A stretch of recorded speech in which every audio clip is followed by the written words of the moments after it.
going to hit the record button. And I'm going to say welcome to everybody. We were just having a poll, just kind of an icebreaker with our live students, but I want to welcome everyone. Thank you all so much for being here. This is session number 20, the Queen of Beauty and Courage, in the series called The Story. I'm Paul McLeod, the Minister of Education here at Mount Calvary Baptist Church, the great city of Knoxville, Tennessee. Thank you so much for joining us. Now, this evening, in this session, we got 3 or 4 things that we're going to do. As you read through the story this past week, you noticed that there was a city there called Susa. I've heard it called Susa. I've heard it called Susa. Slight difference, but either way, I've seen as being acceptable. And one of our goals is to know the location of the city of Susa. And so I'll show you a map and point it out to you. Also, you noticed in the reading that there is a celebration, a Jewish celebration called Purim. And I want us to know more about Purim, and especially about how is Purim celebrated today. How do Jews celebrate Purim today? And so I have a video on that. It's about, I think it's about 5 minutes long. And I want us to also know when Purim is celebrated. When in our calendar does Purim actually occur? As I was doing some research, I found out that it occurs next month. And so I'll show you a chart with the major holidays or the major festivals of the Jewish faith on there, including Purim. And last, and I think certainly the largest goal for this Bible study session is to understand how the story of Esther, that Jewish Persian queen, displays the Lord's perfect timing and plans. So we'll understand it from a upper story type of view. Now, what I like to do is give you an overall review of some dates and help you to place the story of Esther within our timeline. Many times, and I got a couple comments this past week from a couple of people that said, hey, you know, this story seems like it's out of place, or it seems like it's off to the side. I really don't know how it fits in the story. Well, it really is chronological. If we take a couple steps back, you remember that the southern kingdom was taken into captivity by Babylon, and a whole bunch of people got carted off to Babylon. That happened in about 587, 586 BC, before Christ. Now, they spent time in Babylon, and then finally Cyrus was used by God to have the exiles come back to the promised land. Now, one thing that we have to realize is this didn't happen just in one wave. In other words, it wasn't just one occurrence of the Jews going back to Jerusalem and going back to the promised land. There were 2 or 3 waves of exiles returning. The first return of the exiles was in 538 BC. And so last week, we took a look at that time frame. And that was the time in which the temple was rebuilt. Call it the Second Temple, or you may call it Zerubbabel's temple. And some of the scholars call it the post-exilic temple, the post-exile temple. And so that was the first wave, or the first return of exiles. Now we hit Esther, her becoming queen, and she becomes queen about 479 BC, before Christ. Next week, we are going to look at the second return of the exiles, which happened around 458 BC, and the rebuilding of the wall. That'll be next week. And so what we see are the events of the book of Esther happen between the 2 waves of exiles. And it helps us, and they're really between the returning of the 2 waves of the exiles coming back to the promised land, and it gives us a glimpse of the life for the Jews who remain in exile. So at the time of Esther, Some exiles have gone back, but Esther and a group of a number of Jews decided to stay. And then next week, we look at the second return of the exiles. So that's where we are as far as chronology, as far as timeline is concerned. It gives us a glimpse of the life for the Jews who remained in exile. They were still being persecuted. Sometimes you saw that in the story. And then sometimes they were also favored. So it gives us a glimpse of their life. Now, let's turn our attention to the city of Susa. And bear with me for a minute. I am going to click my PowerPoint. There we go. And I'm going to share my screen. And if you take a look at your screen, I'll enlarge it and push a few more buttons to make it easier for you. And we'll switch. And I'll get a laser pointer. There we go. Now I've got a laser pointer. This is the Mediterranean Sea that you see in the very center. This is the area of the Mediterranean Sea. I believe I showed you a map last week of approximately the same area. You've got the Italian boot, the Italian part of Asia or Europe with Sicily. And then you have Spain here in the west, and along here is the northern coast of Africa with Egypt in the Nile, where I'm pointing to. And you have the promised land of Canaan. You also have Greece and the Black Sea, the Caspian Sea, and this is the western part of Asia Minor. Now, this big red arrow is where Susa is. This is where the events of Esther, the book of Esther, takes place. Susa is on the eastern end of the ancient Near East. So you're looking at the ancient Near East, you're looking at Susa on the eastern end, and just to orient you also, there's Babylon, and just to the north is Nineveh. Now, Nineveh should ring a bell for you. This is the city that Jonah was called to go and preach and to have people repent. And Jonah said, no, I don't want to go there. I don't like these people. They may repent, and Lord, I know you're merciful, and you'll bless them. And so I don't want to go to Nineveh. Nineveh was not the best place in the world. It was a pretty wicked city. But you can see Nineveh there, that is north of Babylon. Let me go to the next screen. And this is just a blow up, and this is of the area of the promised land here in the west. And then give you a little better look of Susa. And there's there's Babylon, there's Nineveh, and Ecbatana right there. So Susa, again, is on the eastern end of the ancient Near East. So I just wanted to orient you graphically so that you would know what's going on and where the events actually happen. Now, what about this Purim, this great feast and this great celebration that the Jews have because of what Esther did and what Mordecai did? Here is a chart of months. This is our years, January through December, going clockwise. And on the outer ring are the months in the Jewish calendar. And as you can see today, this is today, I've marked today, we are in the middle of Adar 1. Adar, a lot of times in the Bible, you'll see Adar, but today the Jews split up Adar into Adar 1 and Adar 2. There's a whole story behind that, but just know that right now we are in the middle of Adar 1.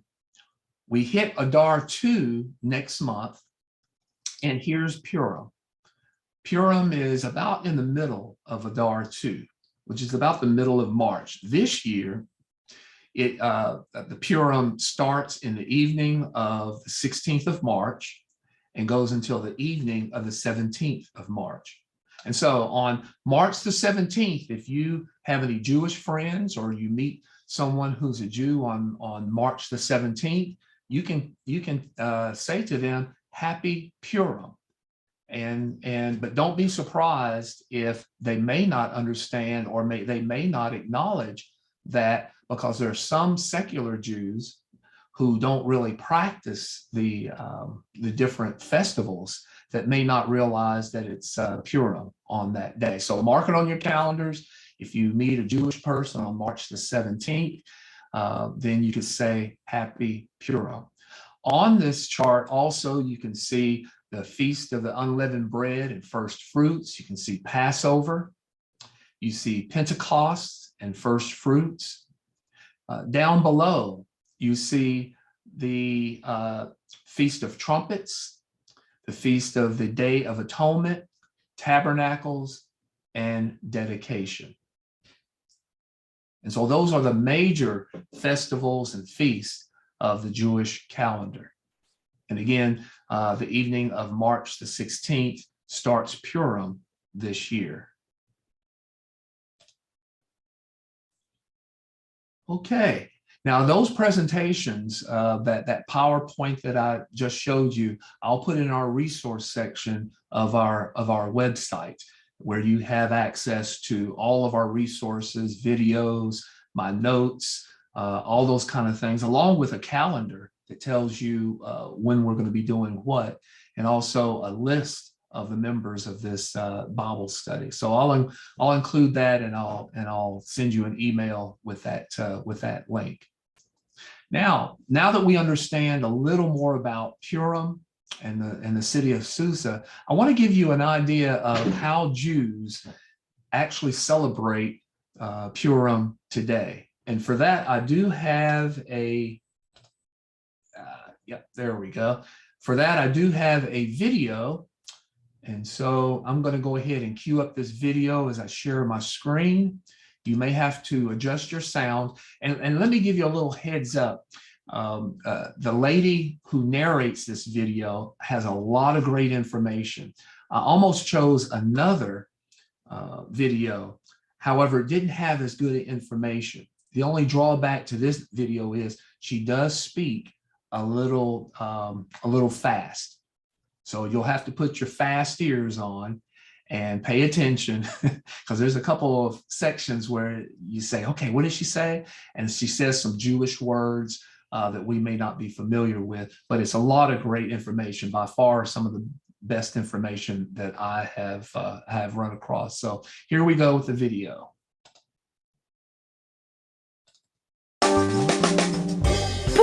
Purim, the Jewish Halloween, in that there's costumes and parties, and in absolutely no other respect. Purim commemorates the victory of the Jews in Persia over their archenemy Haman, or in English, Haman, as told in the book of Esther. For synagogue-going Jews, celebrating Purim starts on the evening of the 14th of Adar with reading the Megillah, the scroll that tells the story of Esther.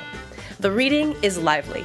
In costumes, people boo and spin groggers every time the villain Haman's name is said. It's taught he was descended from Amalek, a people the Torah commanded Jews to remember to forget. So yelling over his name is a way to continue blotting Amalek out. Less traditionally, some communities will cheer for Vashti, whinny for horses, etc. Hearing the entire Megillah, every word, is the biggest commandment of Purim. There are shorter Purim spiels, comedic sketches, with actors, puppets, and of course, YouTube videos. In communities around the world, there are other traditions too. Visiting the tombs of Esther and Mordechai in Iran, dragging Haman effigies around in Yemen, and striking stones with Haman's name on them together in France. The 10 chapters of the Megillah go as follows. King Ahasuerus tells his wife Vashti, "You won't show yourself off for my friends? New wife, please." So all of the women are like, "Me?" And King Ahasuerus says to one named Esther, "Yes, you." Now, Esther was Jewish, but her uncle Mordechai tells her, "Mum's the word." Meanwhile, in the palace, the king's advisor Haman says, "I'm great, you should all bow to me." But Mordechai says, "Nah, a public act of bravery. So Haman says, I'm mad now, so I'm going to kill all the Jews. In protest, Mordechai wears a sack and stops eating, and other Jews follow. More public bravery. Perhaps you're noticing a theme? And Esther does something that could get her killed. She goes to King Ahasuerus and says, hey, men wants to kill me. So, King Ahasuerus says, let's kill him instead. My new advisor is Mordechai. Let's have a parade. And they do. The end. God isn't mentioned once in the story.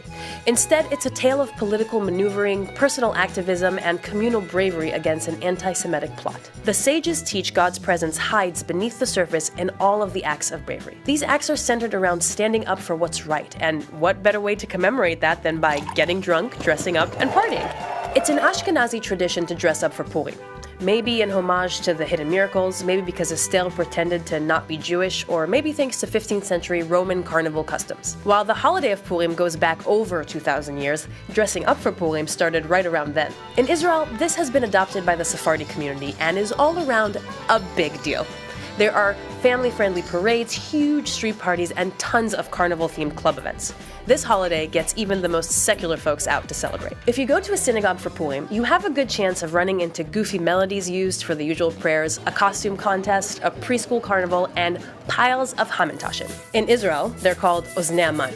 They're three-cornered cookies. The best ones are stuffed with chocolate. This is a fact. Not an opinion. Poppy seed ones can be pretty good, and if you're unlucky, you might get stuck with one of the fruit-filled ones. The three sides represent Haman's hat, or his ears, or our forefathers, or dice from the royal game of Ur. Who knows? There's all sorts of reasons given. Around the world, there are other special Purim foods, like Iraqi chickpea turnovers, and Moroccan sweet Purim bread with a hard-boiled egg inside it. Enough about food. There's also an obligation to drink, until you can't tell the difference between the phrases, cursed is Haman and blessed is Mordechai. This is a holiday requirement that rabbis have debated for centuries, asking, really, are we really required to drink this much? With a short answer of, well, yeah. If you can, this is a good holiday. Like most Jewish holidays, there's also a big meal, a Purim Seudah, and some extra prayers. Outside of eating, listening to the Megillah, and drinking, there's a few other mitzvot for Purim. On Purim Day, like all Jewish holidays, it starts at night and continues into the next day. You're supposed to give gifts to friends called mishloach manot, or shalach manis in Yiddish. This joy-spreading commandment requires you to give at least 2 portions of food to a friend, but more is always more fun. People deliver mishloach manot to their friends by hand and at parties, sometimes through synagogue fundraisers. Also, it's a mitzvah to make gifts of money to at least 2 needy people. This Purim tzedakah is called matanot la'evyonim. Purim literally translates to lots, as Haman casts lots to decide what day to destroy the Jewish people. Pur, notably, is also in the name Yom Kippur, and there are some neat connections between the 2 holidays. Purim can inspire. The Jewish people can unite across geography and time to see the hidden, to overcome adversity, and to celebrate. Chag Purim Sameach. Happy Purim.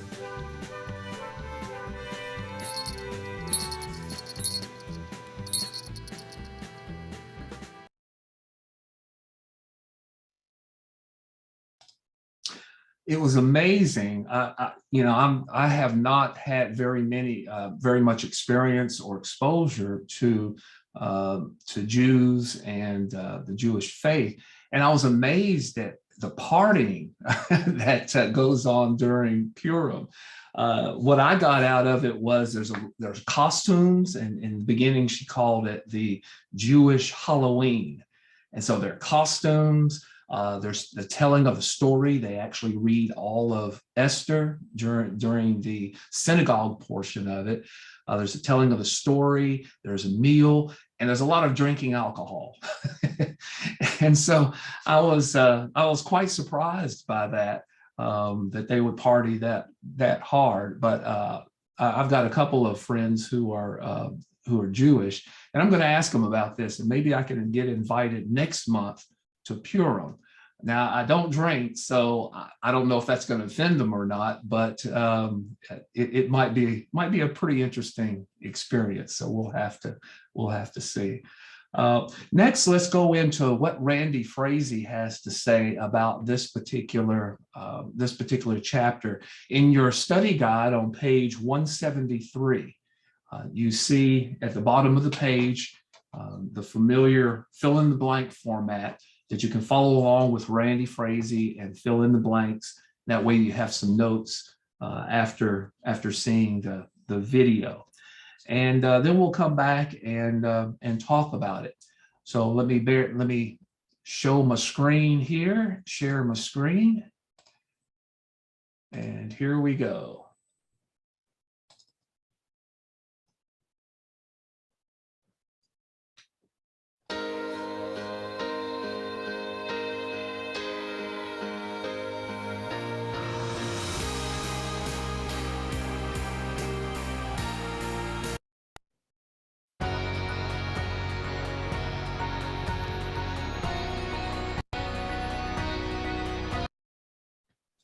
This is your story.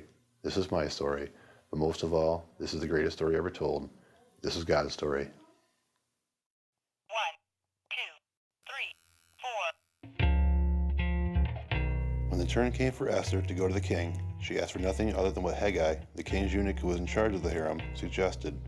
And Esther won the favor of everyone who saw her. She was taken to King Xerxes in the royal residence in the 10th month, the month of Tebeth, in the 7th year of his reign. Now the king was attracted to Esther more than any of the other women, and she won his favor and approval more than any of the other virgins. So he set a royal crown on her head and made her queen instead of Vashti. And the king gave a great banquet, Esther's banquet, for all his nobles and officials. He proclaimed a holiday throughout the provinces and distributed gifts with royal liberality.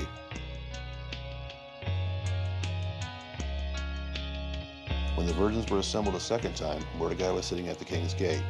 Esther had kept secret her family background and nationality, just as Mordecai had told her to do, for she continued to follow Mordecai's instructions as she had done when he was bringing her up.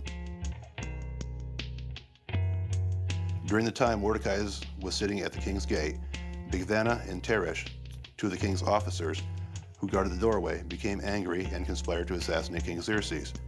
But Mordecai found out about the plot and told Queen Esther, who in turn reported it to the king, giving credit to Mordecai.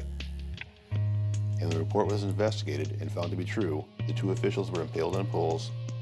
All this was recorded in the book of the annals in the presence of the king.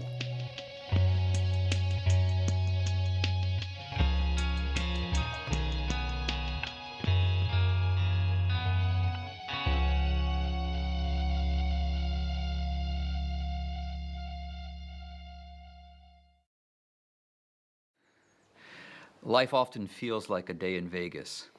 Our fate, our destiny is left to the roll of the dice. Sometimes you get lucky, sometimes you lose it all. But every now and then, there are a series of incredible events that all work together to bring about either a colossal disaster or an incredible windfall. Some would call it coincident, others would call it luck, but still others would say, there's someone working behind the scenes, pulling the strings, working out our destiny. If this is your story, boy, are you going to really connect with Esther's. The time is not the 21st century, but the 5th century BC. The city's not Las Vegas, but Susa, the capital city of the Persian Empire. The southern kingdom of Judah arrived in town a little over 100 years back. The move was orchestrated by God as loving discipline toward the Israelites because of their repeated disobedience. According to God's plan, after 70 years, the folks of Israel had an opportunity to head back home, and 50,000 of them did. The rest acclimated and integrated into the society and stayed. Now, the villain of this story is a guy named Haman. His hatred for the Jews stems from an incident that occurred over 500 years ago. God instructed the people of Israel under the reign of King Saul to completely wipe out the Amalekites for their extreme and consistent wickedness. Two things stand out. One, they engaged in child sacrifices. Second, they were the first people who tried to stop Israel from entering the land of Canaan. They stood in direct opposition to the unfolding of God's upper story plan, a very bad idea. However, through Saul's disobedience, he didn't completely wipe out this deplorable nation, and 400 of them survived, including their king. Jewish tradition suggests that Haman is the direct descendant of King Agag. He is an Amalekite carrying a huge grudge and vendetta on his shoulders. It just so happens that Haman rolls lucky sevens and is promoted to a very influential position by the king Xerxes of Persia. With tons of power, he conjures up a plan to completely exterminate the Jews. Haman has it out for one particular Israelite. His name is Mordecai. Why? Mordecai won't bow down to him when he passes by, and it really gets his goat. He loathes Mordecai. Haman goes to King Xerxes and convinces him that the Israelites are bad people who need to be eliminated in the best interest of the kingdom. How will this be done? Haman issues an official decree marked by the king's signet ring that gives permission for the people in all 127 provinces of the Persian Empire to kill any Hebrew they come across on one particular day. Now, to give incentive for such violence, you were allowed to keep all of the possessions of the family you took out. Legalize looting. In one day, the people of Israel living in Persia will be gone.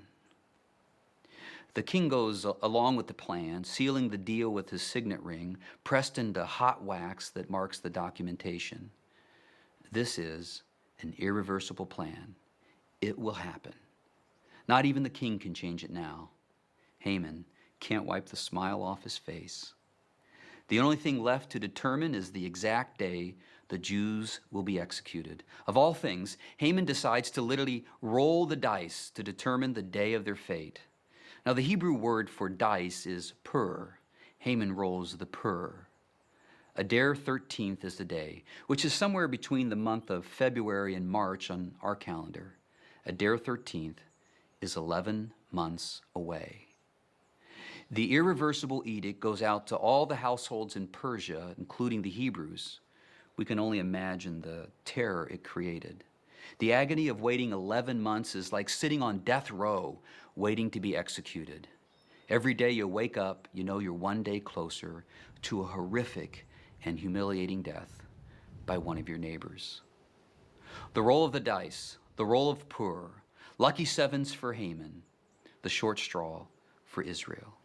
In the lower story, the dice didn't fall in Israel's favor. No surprise to you by now, but there's another storyline developing at the same time that is going to eventually collide with Haman's story in a very big way. Through a series of unbelievable events, a young, orphaned Hebrew girl by the name of Esther becomes the new queen of Persia. She turns out to be the niece of none other than Mordecai. Talk about the luck of the draw. Talk about rolling lucky sevens. Now, it's important to note here, no one knows she is a Hebrew, let alone Mordecai's niece. We are now in the third month with only 9 months to go before the Jews are exterminated, and time is running out. Mordecai sends word to now Queen Esther, his niece, and tells her that she must go before the king and plead for mercy for her people before it's too late. In Esther's response, she reminds Uncle Mordecai that a queen can't just go into the presence of the king. She must be summoned. And if she's summoned, she must go. Remember how Vashti got the boot? It's hard to believe this in our day and time, but a queen could lose her very life or certainly her position for messing with this rule. Now listen to this. Mordecai responds back to her with some sort of knowledge about God's upper story plan for Israel. Israel must survive because God's plan depends upon it. He tells Esther that if she doesn't do this, some other plan will emerge to provide relief for Israel.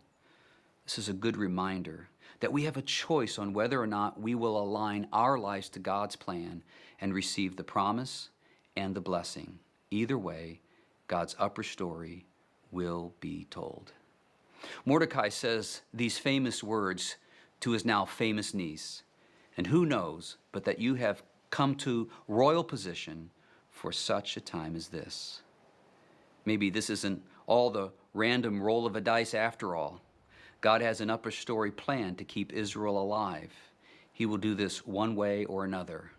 Mordecai is saying to Esther, maybe you were put here not just because your outward beauty, but because God wants to use you to accomplish his plan.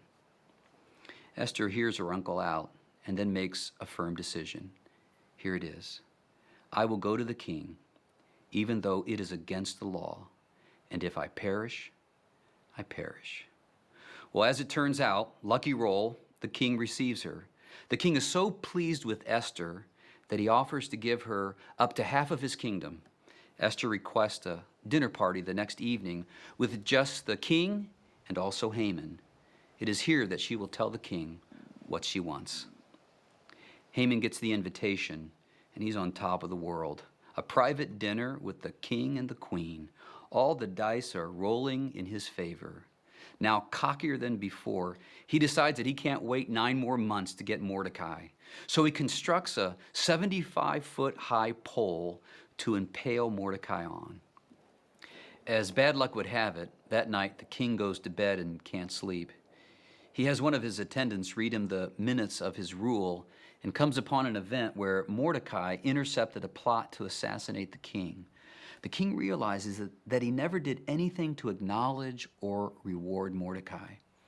So the next morning, when Haman is showing up for work with an extra bounce in his step, the king asks Haman to drive Mordecai through town for a parade of one. Haman is Mordecai'd. Now it's time for dinner. More bad luck. Esther reveals her identity. Her request is for the king to save her people, the Israelites, from extinction. Now the king wants to know who would order such a thing, and Haman is exposed. The pole that was meant for Mordecai was now used on Haman that day, and to top it off, Mordecai is given Haman's position and his entire estate. But we still have the pressing issue of the irreversible edict. The king comes up with a plan that basically authorizes the Jews to defend themselves. Adar 13th finally arrives. The Israelites are ready and over the next few days defeat 75,800 people. Now upon this victory, Mordecai establishes an annual festival that the Jewish people still observe to this day. It is celebrated during the months of February and March, the same time as Adar the 13th. Ironically, it's called the Feast of Purim. Remember, Pur means dice, so today we would call this the Feast of Dice. At this annual festival, food is given to one another, gifts are given to the poor, and the book of Esther is read aloud in its entirety. In the Message, Proverbs chapter 16 and verse 33 reads, "People roll the dice, but God determines how the dice will fall." Even though God is not mentioned anywhere in the book of Esther, he's there. He is working above the scenes of Israel's life, ensuring things come out in their favor. God promised that the southern kingdom of Judah would return home to Jerusalem from exile and regather as a community in the land God gave them. It would be out of the tribe of Judah that the Messiah would be born, the one who will provide a way into a relationship with God for all who choose him. Haman rolled the dice, but God determined how the dice would fall. The same promise holds true for Christians today. Colossians chapter 2, verses 16 and 17 tells us that all the Old Testament feasts were a shadow of what was to come in Christ. Sin rolled the dice and ordered the day of our death, but on the ultimate day of judgment, talked about in Revelation 20 and verse 14, instead of us being thrown into the lake of fire, sin, death, and the devil are thrown instead. In Jesus, the tables are turned. We have also learned today that God wants us to stand up with courage like Esther did for what is right. That we too were called for such a time as this, to fulfill God's plan. But he also wants us to know that he is in control, working behind the scenes so that the dice ultimately fall in our favor.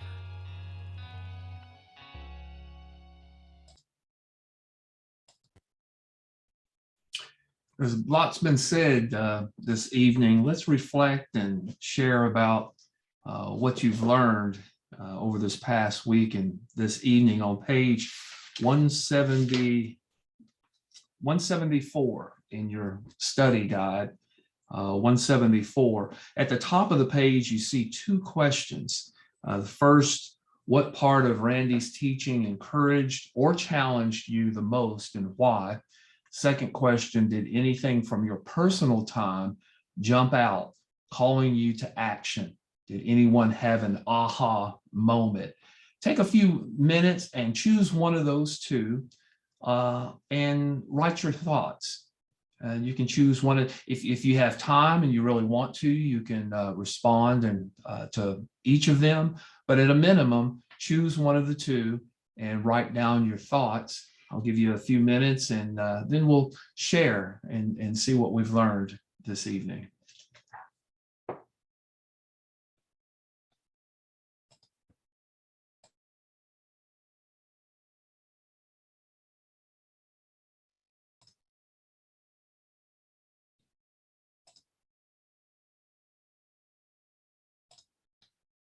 If you look at your screen, I've invited you to take yourself off of mute and go ahead and feel free to take yourself off of mute and let's discuss and share what you've learned over this past week. Who has their first observation or a comment or even a question if you have one?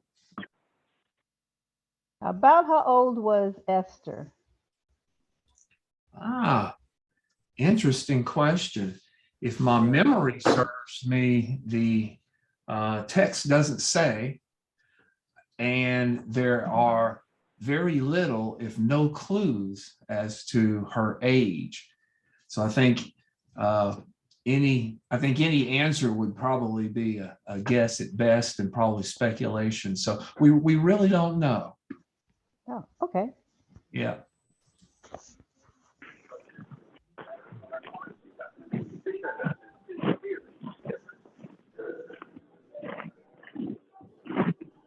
The one thing that did encourage me was that one person can make a difference, and that it just took this young woman to make a difference for the many that she would end up saving.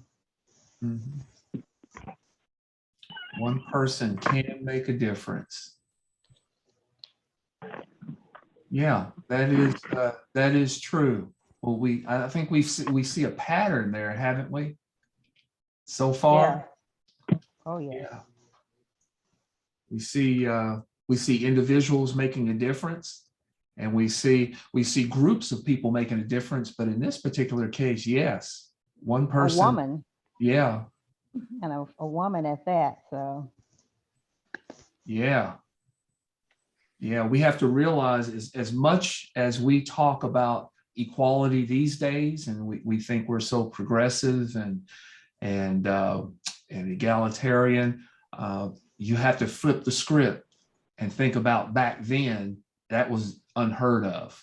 That was, I mean, even to have a book in a collection of books like the Bible named after a woman is a big deal. So that's what we really have to keep that in mind also, that I think God is telling us something, and I think he's telling us that one woman can make a difference. But here's what made the difference is the main character of this book, who is not actually named, and that is God. Oh yes. Yeah. Yeah. She even said, if I perish, I perish. If I go before my king. I mean, if I just burst in there and go in without being, asked to come in. So. Yeah, that took a lot of courage, didn't it? Yes. Mm-hmm. She looked so good standing out there. He told her, come on in. Was that the motivation? Yeah, he didn't have a problem at all. He looked out there and saw her, and from what I could gather, he put that thing toward her and told her, come on. So, God, she was a beautiful woman then. So, in and out, they say, inside and outside, she was a beautiful person. I guess that's what attracted him to her, possibly. Yeah. But, Yeah, I think what we see is, and I don't want to speculate too much on exactly what was on his mind, but we can see God pulling the strings. We really can. And she was given favor by the king. Mhm. And so whether that's her beauty captivated her or something else, something moved upon him to invite her in. Mhm. And whatever that was, specifically for him, we know behind the scenes that God was pulling the strings. So yeah. You know, that's one of the things I was thinking about when it said was about the teachers. I like the idea that it says we roll the dice, but God determines where they fall, how they fall. Mm. So that's interesting to know. And it's kind of encouraging to know that he's the one that determines what happened, not us, but he is. So no matter if we roll the dice and they don't roll the way we want them to roll, we know that if he determines how they fall, then they're going to fall in the right place. True. I also love the way that it was orchestrated through Esther by the dinner invitation. Not the first one is sort of like a setup because it got everybody comfortable, and then the next one she really pleaded her case on what was happening and what was to happen as well as what was happening and who the culprit was at the time. And that fell on her couch. When he fell on her couch, That did him in right there. in my room, I just, and forgive me for maybe thinking this way, but as I read that, it's almost like it's almost like a skit. I can just imagine Mordecai walking over to her couch and just making his case, and he's gesturing and he's God, and he's emphasizing, he's emotional, and then he trips over something, and just as he falls on her, here comes the door. In the door comes the king, and he's like, oh, okay, so you want to molest my wife now too? I mean, that just sounds like a Lifetime movie. I see a Carol Burnett theater or something in my head, at that perfect timing. That was just the way they said it, though. It really was. Yeah, you really enjoyed it. But yes, and then it just said, and then how God set everything in motion after that. What solving the problem for the Jews, enabled them to be able to survive by giving them ammunition to use to protect themselves.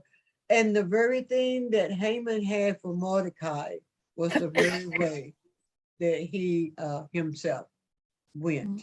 So you have to be really careful.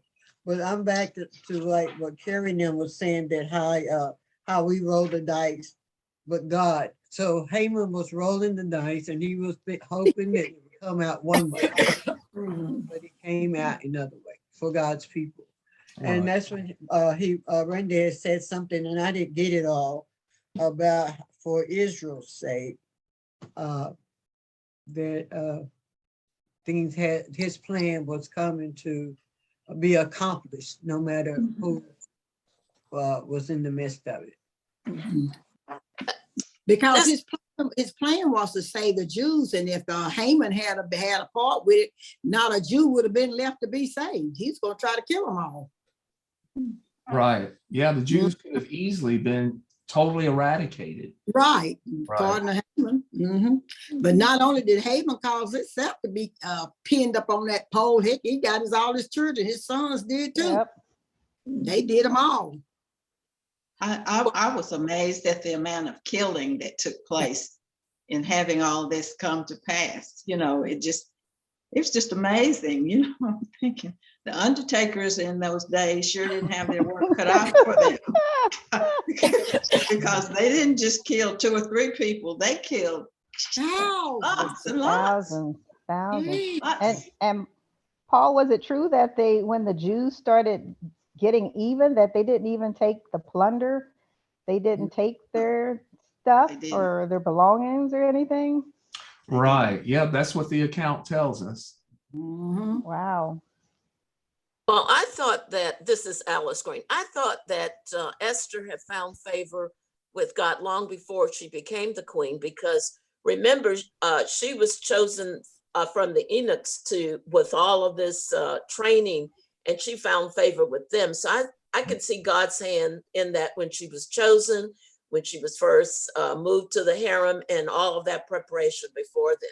I mean, nothing is coincidence there. Right. But she was, to me, was also very politically astute in how she handled it. She knew the laws, and she knew what she wasn't supposed to do and what she was supposed to do.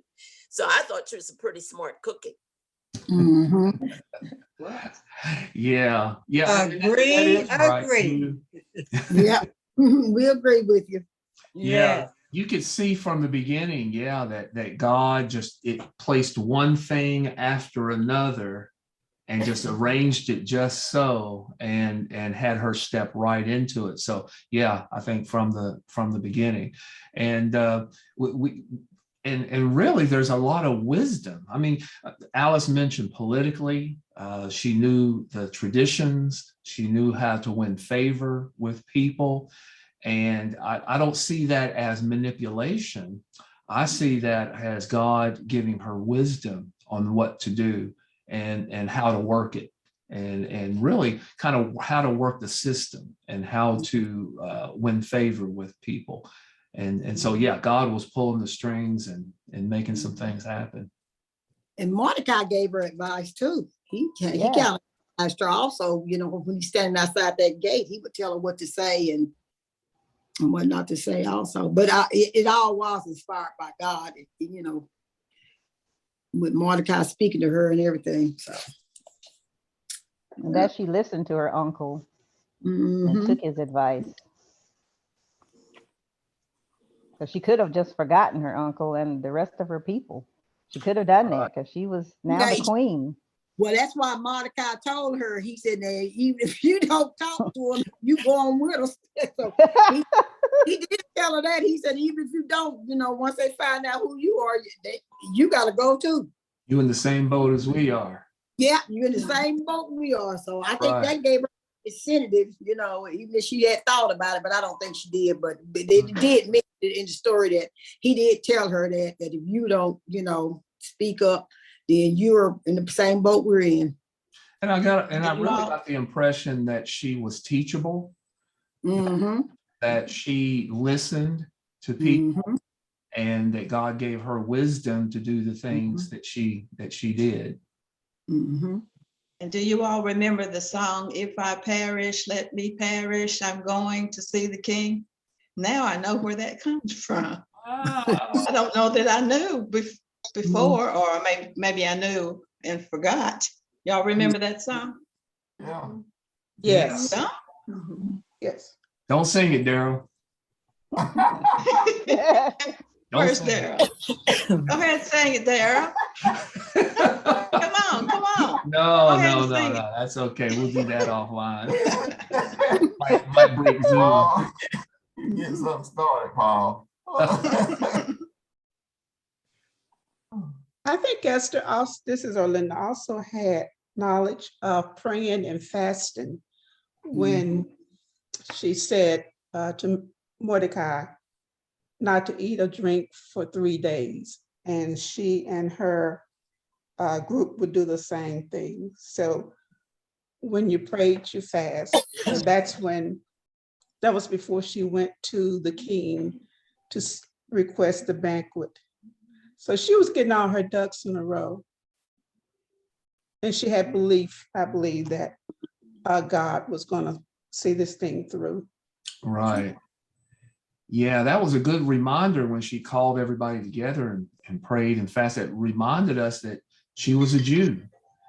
And that was an integral part of the Jewish faith, is that corporate prayer and that corporate fasting of humbling themselves before God, and it's called an entreaty, and you're asking for it's like you're going in to see the king. I mean, they're praying and fasting before the king, God, for favor in a situation. So yeah.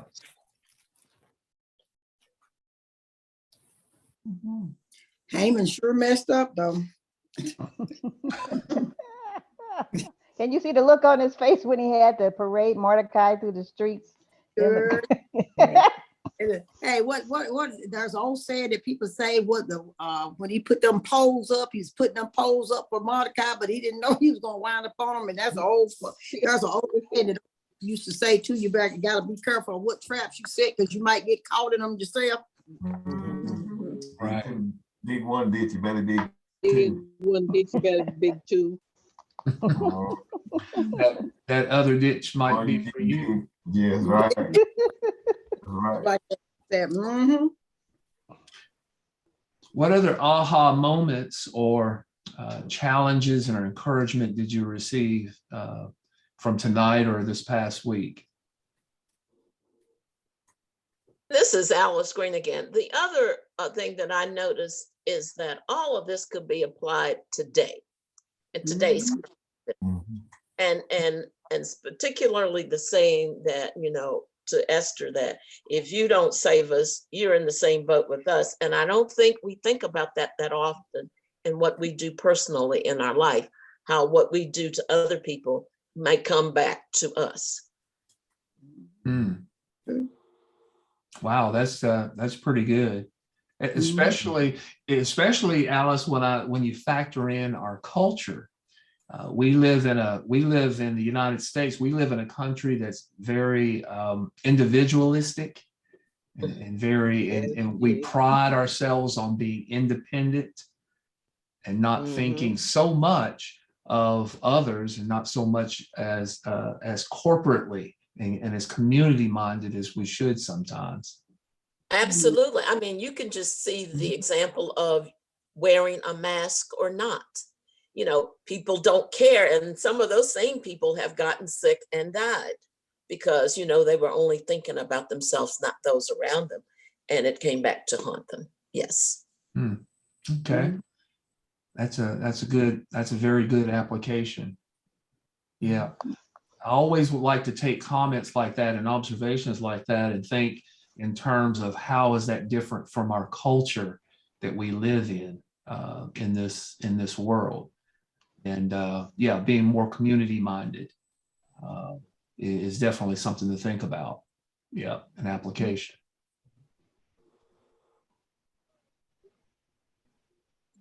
Okay. Any other observations? Going once, going twice? All right, well, very good discussion. Thank you for chiming in and sharing your thoughts, your comments, and even a question or two. And really appreciate that. I think as we continue to engage in the story, as we continue to stop and think about it, and think about what God is telling us through these stories, through these accounts, I think the more we grow, and I think the more we know and the more we grow, and it helps in our maturity. So believe it or not, next week, and kind of transition into next week is our last Old Testament chapter. Wow. We've focused on Israel, individuals, such as Adam, and such as Abram and Abraham and the people of Israel. And we're getting closer and closer to maybe a solution to this big problem that we have, that we're continuing to see. And so for next week, we are going to talk about rebuilding the walls.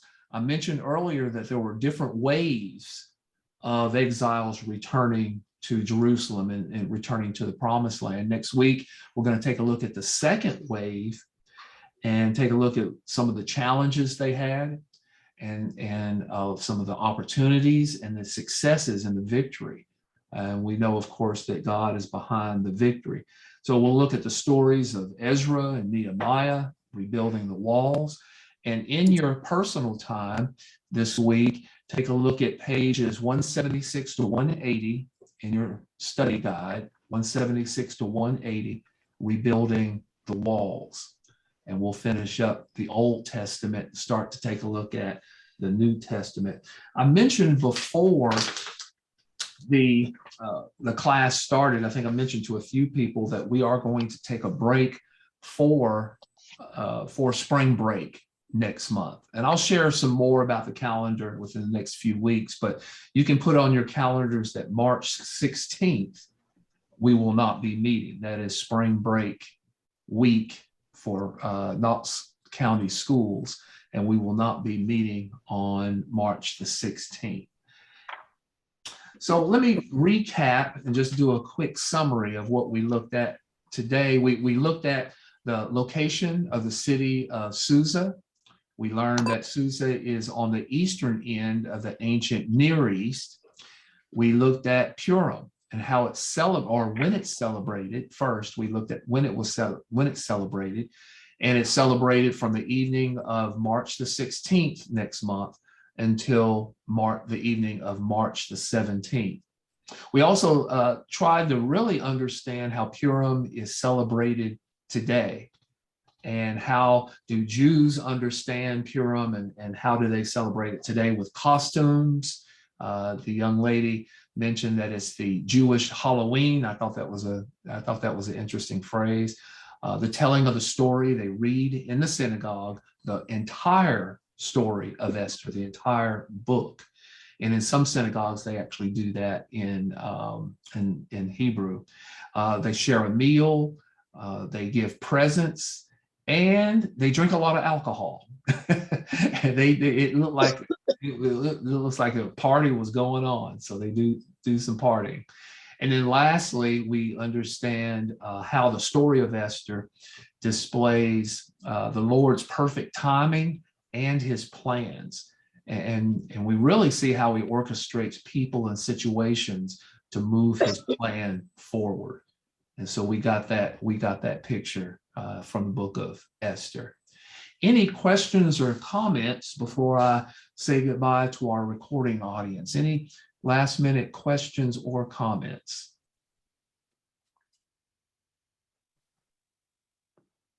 All right.